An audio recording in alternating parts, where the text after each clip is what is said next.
Before time was measured by days and nights, before the earth had form or life, heaven existed in perfect order. Under the authority of God, it was a realm of light, holiness and harmony, filled with angels created to serve, worship, and carry out the will of the Most High. Among these angels was one of great rank and beauty, Lucifer. Lucifer was created with extraordinary splendor. The Bible describes him as full of wisdom and perfect in beauty. He held a high position among the angels and was surrounded by glory. He was not created evil.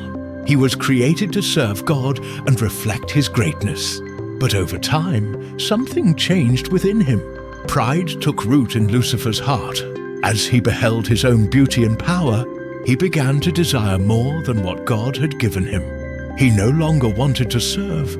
He wanted to rule. The scriptures reveal that Lucifer said in his heart, "I will ascend into heaven. I will exalt my throne above the stars of God." His desire was not to honor God, but to replace Him. Lucifer's rebellion did not remain hidden.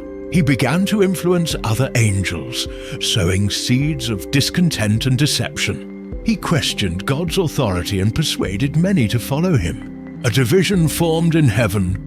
Loyalty on one side, rebellion on the other. This rebellion reached a point of no return. The book of Revelation tells us that war broke out in heaven. It was a conflict unlike anything the universe had ever known. On one side stood Michael, the Archangel, appointed by God as a leader and protector. Michael did not fight for personal glory. He fought in obedience to God's command, leading the angels who remained faithful. On the other side stood Lucifer, now transformed by his rebellion, leading the angels who chose to follow him. Heaven, once a place of perfect peace, became the setting for a decisive spiritual battle. The battle was fierce, but its outcome was never in doubt. Lucifer and his angels fought with all their strength, but they were no match for the authority of God. The Bible makes it clear, Lucifer was not strong enough to overcome heaven. Michael and the angels prevailed. Lucifer was defeated and stripped of his position. He was cast out of heaven, along with the angels who joined his rebellion. No longer called Lucifer, meaning light-bearer, he became known as Satan, the adversary. He fell from the heights of heaven to the earth below.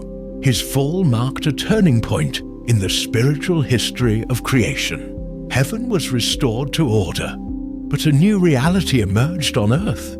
The deceiver now roamed the world, opposing God's plans and seeking to lead humanity astray.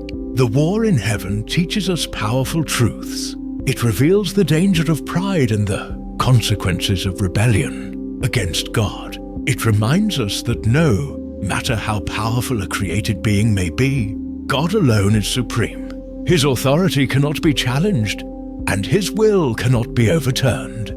Though Satan was cast down, the Bible tells us that spiritual warfare continues.